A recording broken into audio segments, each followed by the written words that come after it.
Ya me cansé de estar con el cubrebocas. Entonces, lo de la exploración de cuello, ya vimos exploración de cabeza, ¿no?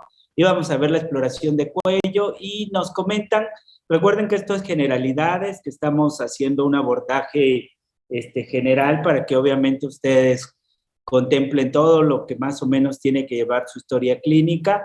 Y en la piel del cuello, pues tenemos que ver si hay edema, por ejemplo, eh, hay unos pacientes que llegan a tener, se llama edema en esclavina, así se llama, edema en esclavina. ¿Qué es el edema en esclavina? Que todo acá en el cuello, muchachos, todo el cuello, el hombro, parte anterior del tórax, presentan edematizado, tiene edematizado, y eso es porque llegan a hacer una trombosis venosa de arteria humeral, por ejemplo, ¿no? De alguna de las arterias, perdón, de alguna de las venas de los brazos. Y es muy característico ese edema en esclavina, así se le llama. Puede ser edema también por pacientes que tengan insuficiencia cardíaca, cirrosis hepática, síndrome nefrótico, ¿verdad? Otra causa que podemos encontrar directamente en el cuello es que el paciente tenga crepitación. ¿Qué es la crepitación, chicos? La crepitación es de que en el cuello, al momento que estamos explorando, el cuello vamos a observar que van a tener como un burbujeo. Vamos a sentir en nuestros dedos, como exploradores, vamos a sentir como un burbujeo entre nuestros dedos. Y eso pasa en un paciente que tiene neumotórax, alguien que tiene un trauma torácico y que pues el pulmón se presenta, pues vulgarmente como se le dice, se ponchó el pulmón, pues en cierta forma, salió el aire del pulmón y pues ese se va hacia lo que son a disecar los tejidos y vamos a encontrar esta crepitación. ¿Qué otra crepitación? Evidentemente en un paciente que tenga angina de Ludwig. No sé, ya seguramente han escuchado hablar de la angina de Ludwig y que es una infección por gram negativos, por bacterias gram negativas, y estas bacterias gram negativas que van a provocar, van a emitir la presencia de aire. También tenemos que ver si en el cuello hay rigidez, si es una rigidez porque es un abuelito, tengan en cuenta que los abuelitos hacen artrosis. Bueno, pues yo especialmente que veo mucho abuelito, esa es mi chamba, ver muchos abuelitos, pues ellos llegan a tener artrosis de las, de lo que, a nivel cervical, ¿verdad? Y esto pues les limita los movimientos. No lo vayan a confundir con un paciente que puede a tener contractura del músculo esternocleidomastoideo o una meningitis.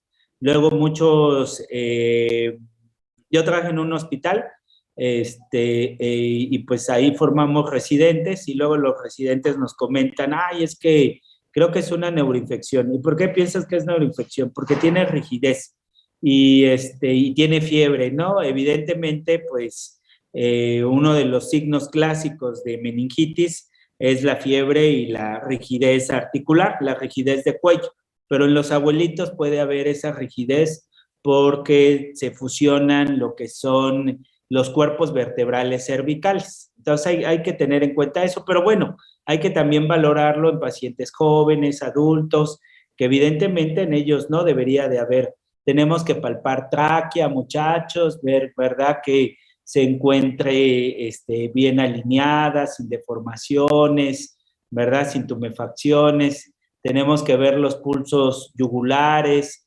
Seguramente ustedes ya han escuchado hablar de la plétora yugular. Y la plétora yugular son pacientes que pueden presentarse en el edema en esclavina también, miren, el edema en esclavina, pero donde principalmente encontramos la ingurgitación yugular es en los pacientes que tienen insuficiencia cardíaca derecha. Ya se verá en su momento que la insuficiencia cardíaca la vamos a dividir en insuficiencia cardíaca derecha e izquierda.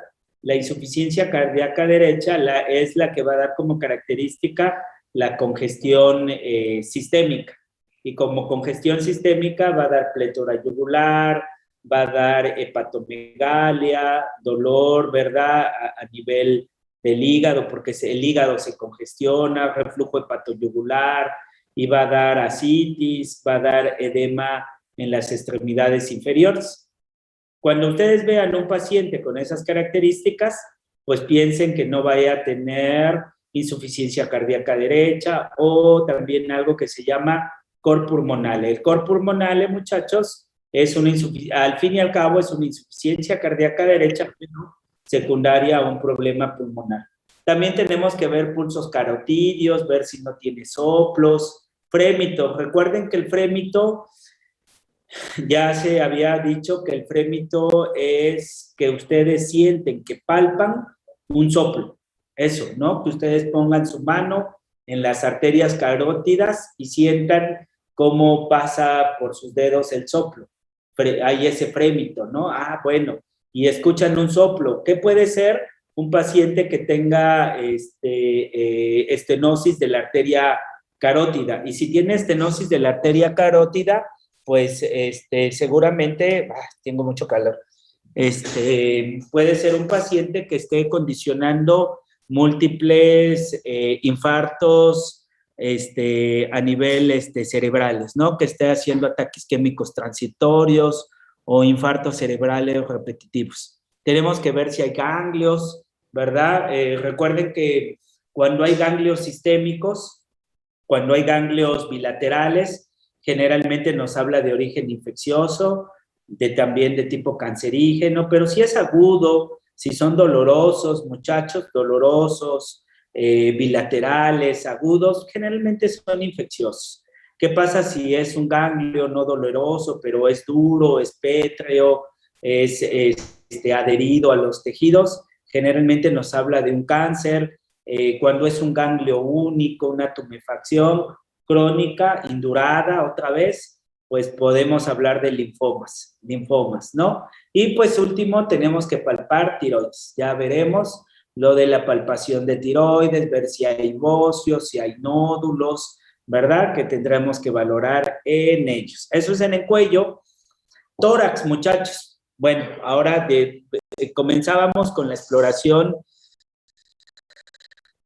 en general, y decíamos que empezamos de arriba abajo, o sea, céfalo, caudal, ¿no? Y en tórax, ¿qué tenemos que ver? Pues tenemos que ver qué tipo de respiración tiene, su frecuencia respiratoria, la profundidad de la respiración, su ritmo y signos de dificultad respiratoria. Por ejemplo, ¿qué signos de dificultad? Que lo encontramos polipneico, con tiros intercostales.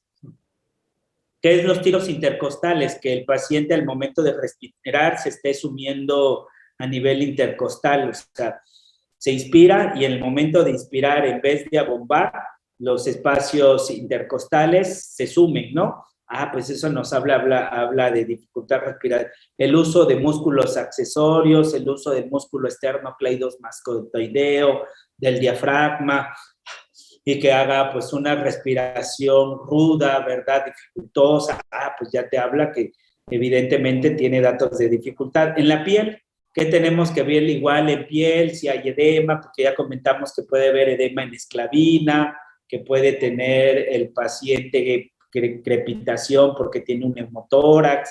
Buscar, ¿verdad, muchachos? Tenemos que hacer ampliación y amplexación, ya se verá en su momento cuáles son esas maniobras, ¿verdad? De ampliación y amplexación para ver la simetría de ambos campos pulmonares. Tenemos que palpar, muchachos, en tórax se palpa y especialmente tenemos que palpar si hay fronte pleural o si hay frémitos vocales. Ya habíamos dicho que el tórax es una caja de resonancia. ¿Se acuerdan, verdad? Lo comentamos, que se comentó que el tórax es una caja de resonancia y como caja de resonancia, pues obviamente podemos percutir y podemos sentir también al momento de que hablamos. Por ejemplo, ahorita que yo estoy hablando, si alguien estuviera a mi lado y me tocara el tórax, va a sentir esa resonancia de mi voz. Yo transmito voz, todos, bueno, no solo yo, todos transmitimos nuestra voz hacia lo que es el tórax, porque es una caja de resonancia. A veces puede ser que ese frémito vocal esté aumentado o esté abolido. Eso va a ser lo anormal, eso va a ser lo patológico. Y tenemos que buscarlo intencionadamente. Tenemos que percutir, muchachos, tenemos que percutir el tórax para ver si hay timpanismo. ¿Qué pasa si hay timpanismo en el tórax? Pues nos puede hablar de que se haya metido lo que por un paciente que tenga una hernia diafragmática y que se meta el intestino, el colon, por ejemplo, ¿verdad? Eso se llama chilaiditi, así se llama, chilaiditi, cuando el colon se mete a la caja torácica, se mete, ¿no? Y de repente empiezas a oír que tiene peristalsis el tórax, que se oye, que tiene timpanismo. Ay, cabrón, eso no es normal, ¿no? O podemos si sabemos que se comentó que en el tórax existe una claridad. ¿Se acuerdan? Comentamos que existe una claridad, la resonancia de percutir el tórax se le conoce como claridad, donde normalmente debe de haber claridad y ahora encontramos matidez, algo sólido. ¿De qué nos habla? Que tiene agua, que tiene derrame, que tiene una condensación, que tiene una telectasia. Se verá, ya se verá con clínicas, se verán entonces estas situaciones. Tenemos que ver la excursión diafragmática, cómo sube, cómo baja, ¿verdad? Porque obviamente el diafragma tiene en reposo, por decirlo así, que estemos haciendo esfuerzo, pues normalmente el diafragma está a nivel del quinto espacio intercostal. Cuando inspiramos, baja, cuando expiramos, sube, ¿no? Entonces tenemos que ver eso, tenemos que hacer puño-percusión. A la auscultación, muchachos, del tórax, tenemos que escuchar también nuevamente nuestra voz. Así como la palpamos, tenemos que escucharlo. A eso se le llama murmullo vesicular, tenemos que oír la voz, ¿verdad? Hay alteraciones en la voz, ya lo veremos, algo que se llama pectoriloquia, egofonía, que se presenta en los pacientes con neumonías, estertores, también se verá que son estertores, crepitantes, frotes, nuevamente por las pleuras. Soplos, muchachos, puede haber soplos por cavernas, ¿verdad? Un paciente que tenga una tuberculosis pulmonar y por una tuberculosis pulmonar te puede dar un soplo, incluso una neumonía, muchachos. Hay algunas neumonías que también te puede dar un soplo, ¿no? Entonces, cuidado, hay que estarlo buscando intencionadamente. Ahí mismo en el tórax, pues tenemos un área que es el área precordial, que pues tendremos que escuchar los ruidos cardíacos.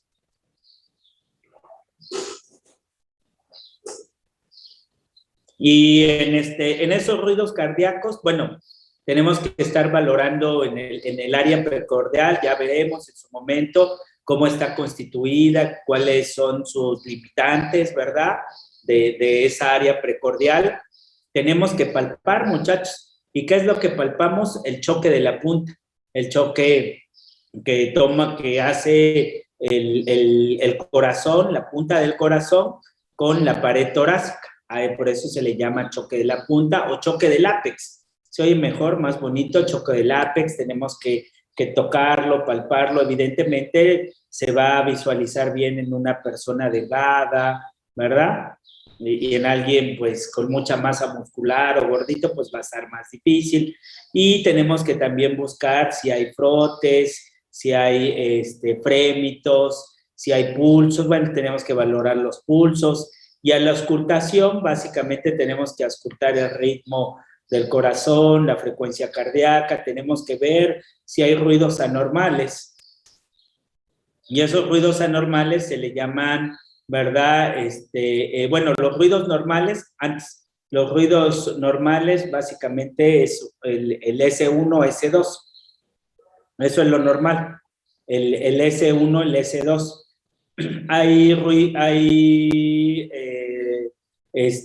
ruidos anormales del corazón que en algunas personas puede ser normal. Niños, embarazadas en algún momento se pueden presentar, pero generalmente en la gran mayoría de las personas es algo patológico. Escuchar un tercer o cuarto ruido, pues, un S3, un S4. Primer y segundo ruido es normal. Primer y segundo ruido, el famoso loop-dup, loop-dup, loop-dup. Cuando nosotros escuchamos los ruidos cardíacos, vamos a escucharlo así, con esa onomatopeya, así se le llama, loop-dup, loop-dup, loop-dup, loop-dup. Escúchenlo, hasta tómenlo como de pretexto, ¿verdad? A ver, te voy a escuchar tus ruidos cardíacos, ¿no? Y escuchen los ruidos cardíacos, y escuchen, loop-dup, loop-dup, sale.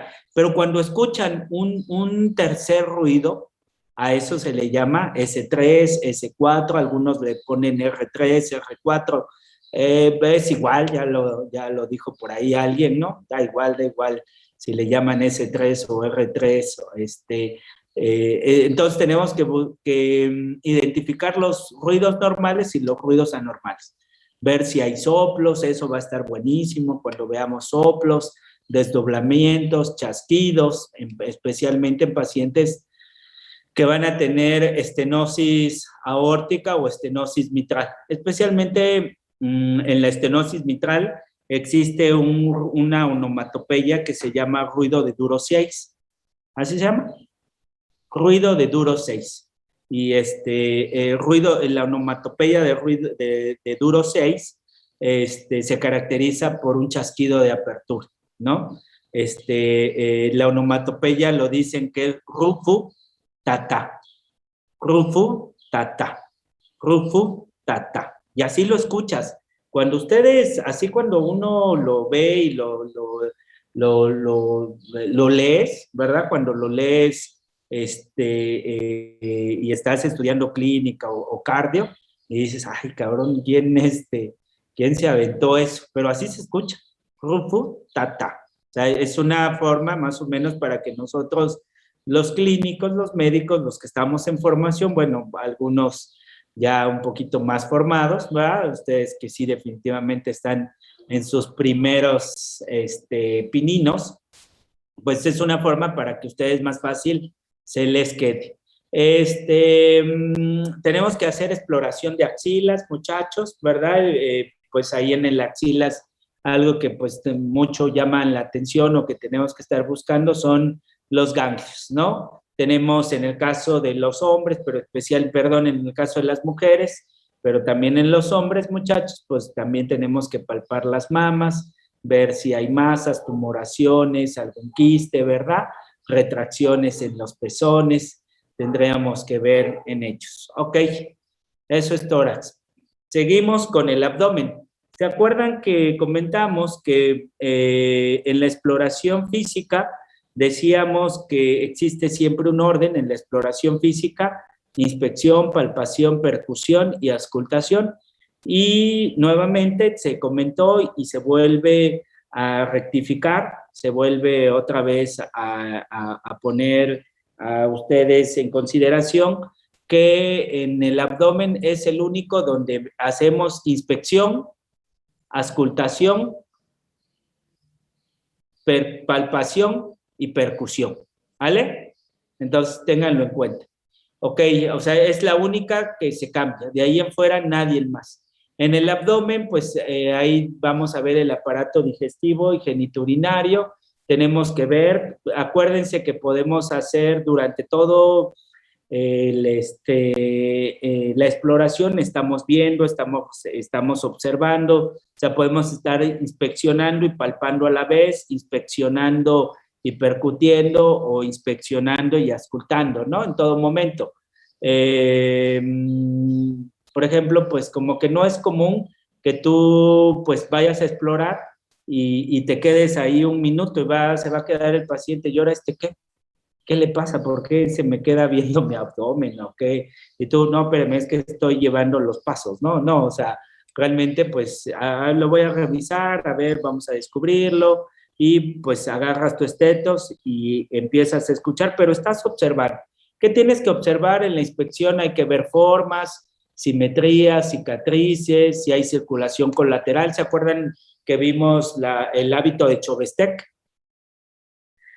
Y comentamos que en el hábito de Chauvet-Stech era un paciente que era de cirrosis hepática y que tenía red venosa colateral, ¿verdad? La famosa red venosa colateral o cabeza de medusa, si ustedes le quieren llamar así también. Entonces, pues esa es la circulación con las cicatrices, por ejemplo, en un paciente que ustedes están viendo que tiene obstrucción intestinal. Entonces tendrían que buscar si tiene cicatriz y que por bridas esté presentando esa obstrucción. Tenemos que ver la simetría. Existe, dice la forma, podemos ver un abdomen abombado, aumentado de volumen por ascitis, por obstrucción intestinal. Por ejemplo, en el caso de un paciente con ascitis crónica, alguien que tiene ya ascitis de muchos años, vamos a ver algo muy característico, su abdomen, que se llama abdomen en batracio. Abdomen en batracio, que los flancos, las partes laterales, se llenan completamente de líquido y pues tiene un abdomen como de un sapo. Por eso es abdomen en batracio, ¿ok? Auscultación. Tenemos que auscultar los ruidos hidroaéreos, el peristaltismo, el borborismo, ver si hay soplos, ¿verdad? Tenemos que checar, pues de ahí viene lo que es la palpación, y en la palpación ya habíamos dicho que es a través de la mano de escortor de Merlo, que es con la parte interna de la mano, o sea, con la región cubital, de forma suave y cuchareando, ¿se acuerdan? Un cuchareo, muchachos, ¿verdad? Y palpación, podemos tratar de palpar con una mano o palpación bimanual, las dos manitas, ¿no? Percusión, pues ya vimos que un dedo es el percutido y otro es el percutor, para obviamente pues escuchar sus resonancias también, para ver si hay timpanismo, para ver si hay mate, ¿verdad, muchachos? Y especialmente algo que ya lo veremos en su momento, pues para poder encontrar si hay líquido en la cavidad abdominal, que es ascitis, o si existe pérdida de la matidez hepática. Aquí de una vez lo decimos, si hay pérdida de la matidez hepática, a eso se le conoce como aire libre subdiafragmático. En el lado derecho, porque en el lado izquierdo está el estómago, ahí siempre van a ver que hay timpanismo, pero en el lado derecho, o sea, en el hipocondrio derecho, siempre va a haber matidez. Si se pierde esa matidez, nos habla de aire libre subdiafragmático. Por ejemplo, ¿qué paciente? Un paciente que llegue con abdomen agudo, con dolor abdominal, que llegue con mucho dolor, distendido, que esté con vómito, el abdomen se encuentra duro, rígido, en tabla, y empezamos a percutir y vemos que no tiene matidez hepática, que tiene, ¿verdad?, timpanismo donde debe de haber matidez. Entonces eso me dice que hay aire libre subdiafragmático. Eso es igual a que el paciente está perforado, tiene una perforación del colon o de los intestinos. Y bueno, casi penúltimo, que continuaremos, de ahí, ¿qué siguen? Las extremidades. Bien, en las extremidades, pues igual tenemos que ver piel, la temperatura en la piel, pues tendremos que ver si no tiene nódulos, si no tiene la presencia de telangiectasias, equimosis, ¿verdad? Tenemos que checar la temperatura en los tejidos blandos. Tenemos que ver si no está reteniendo líquido, edemas, masas, nódulos, nuevamente crepitación, ganglios, pulsos, la presencia de pulsos a nivel axilar, humeral, radial, femoral, popliteo, tibio, posterior, pedio, y el llenado capilar, evidentemente a nivel de los dedos. Tenemos que ver el tono, muchachos, tenemos que ver, nosotros normalmente siempre tenemos un tono gracias a la acción de la motoneurona inferior o mejor conocida como motoneurona alfa, que sabemos que sus cuerpos, pues sí, su cuerpo se encuentra en lo que son las astas anteriores de la médula espinal, y pues ellas siempre están emitiendo pues estímulos, pulsaciones, y gracias a eso siempre tenemos un tropismo y un tono, ¿no? Cuando existe pues una situación que comprometa a ella, pues puede haber la presencia de flacidez o puede, al contrario, rigidez, ¿no? Tenemos que ver el trofismo, los movimientos, la fuerza, muchachos, las articulaciones, reflejos osteotendinosos, la sensibilidad es importante, especialmente en aquel paciente que pensemos que tenga pérdida de la sensibilidad, pérdida de lesión, perdón, a nivel medular, ¿verdad? Tenemos que ver si hay varices, y ya en su momento hablaremos de los signos de trombosis venosa profunda, y uno de los signos de trombosis venosa profunda es el signo de Homans. El signo de Homans se dice que es aquel paciente que cuando nosotros le apretamos lo que son los músculos gemelos, o sea, los chamorros, pues como vulgarmente se le dice, o los gemelos, pues eso le causa mucho dolor exquisito, y eso te habla de muy probablemente que el paciente tenga una trombosis. Bueno, entonces mañana hablamos sobre la valoración de la fuerza muscular y algunas situaciones de qué es espasticidad, rigidez y trofismo. ¿Sale, muchachos? Nos vemos mañana. Prácticamente estamos por acabar ya